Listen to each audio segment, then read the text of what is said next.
Aloha! Welcome to Kahu's Korner. You guys all must be wondering where I'm at, what I'm doing. Well, actually, in my truck down here at the Paniolo Park for the 4th of July rodeo, Parker Ranch rodeo and horse races. It's been a long 2 years, or even three, I'm not sure, but 2 years at least, that Parker Ranch hasn't had this event, so it's packing up real quick. I thought I'd bring the computer down and try and find a place down here, but it's so windy that it's hard to hear. So I'm back in my truck. I know the visuals are not too good, but bear with me as we go through today. It is Independence Day, and if you were with us in service yesterday and or online watching, you've seen a strong testimony by the Apak family. And then we had communion in remembrance of Christ and what he did for us, setting us free from the bondage of sin, and even in religion, the bondage of religion, as we're going to just kind of talk a little bit about the letter to the Galatians from the Apostle Paul. But if you weren't there, if you were there, again, just a powerful freedom in Christ that we have, even for forgiveness through the Apok's testimony that we've heard, how Tyson and Jordana dealt with forgiveness in their testimonies, in their both of their lives, and the situation that through Christ, how they got released and freed from the weight of anger, resentment, and just allowing forgiveness to take that away. And only through Christ, like they said yesterday, that only in Christ can that happen. If not, we live with it for years. As you can see, Tice lived with it for years, but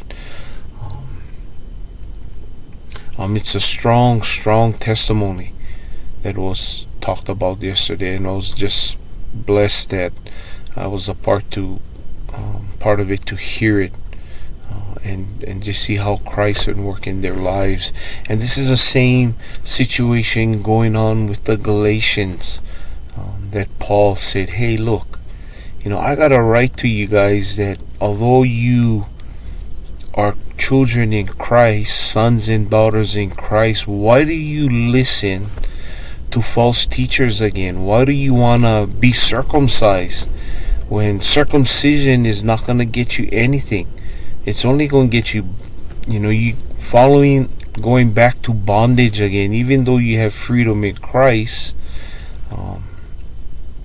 you want to be back in bondage because these false teachers, these religious leaders, want to lead you away, want to circumcise you, and they want to show you another way. And Paul is really upset with these believers because they choose to even listen to false doctrine, and even the thought of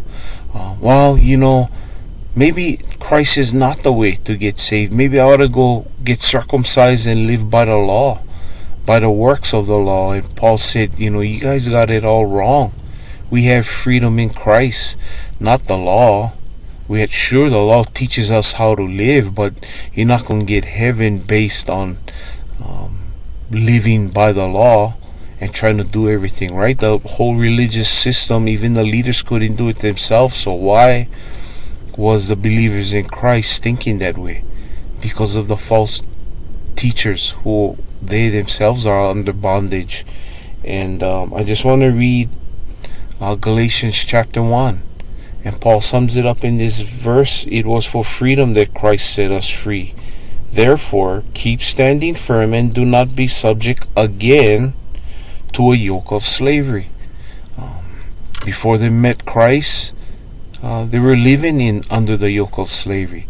Then Paul shared the gospel of the good news with them. They believed through faith. And Paul said, it's through Christ that we have true freedom. spiritual. We already know where we're going. We're going to be in heaven with him.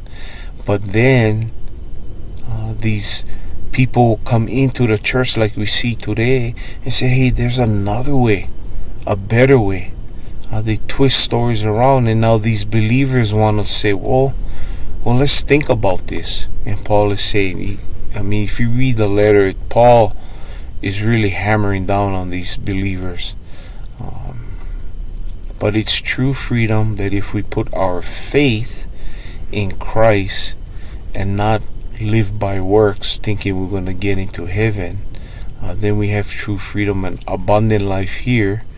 And Christ wants us to share his testimony so that other people living in the yoke of slavery or bondage of sin can be freed by that. But even us as believers, when we get freed from our bondage in Christ and we trust him, knowing that he died for our sins on the cross, that he was buried, and then on the third day he conquered sin on our behalf. Even as children of God, we can be subject to these believers. We still fall to sin. But Paul in this letter tells them, let us not use our freedom, because we know we have it, to cover up sin. Kahu talked about that, about Leviticus, about the sin offering, knowing that, even now in the new covenant, if I sin, it's not too bad because Christ already died for my sin. He's telling the Galatians the same thing. Even if you're saved by Christ, let us not think about sin that way. We shouldn't even, if I sin, no problem. Grace can cover all. But Paul is trying to teach them a different way of thinking, and we should think the different way. That in Christ, true freedom comes. His commandments, sure, we got to live by his commandments, which is the law. But we get into heaven with him through grace, through faith in him, not by works. So as we start this Independence Day, spiritually, the only freedom that we have away from Satan and from this world is in Christ Jesus. So whatever you guys have planned today, please be safe. The winds are up. We came down from the ranch. There's some electric lines that fell just Waimea side of Hawaiian Homes Hall, so the line might be long. Look like the trees fell on the electric line. So anyway, please be safe wherever you guys spend this holiday. Think about Christ who freed us from the bondage of sin, and it's up to us to share the good news of the gospel with those who still walk under sin and are walking in death. So God bless you guys. Enjoy your day. Aloha.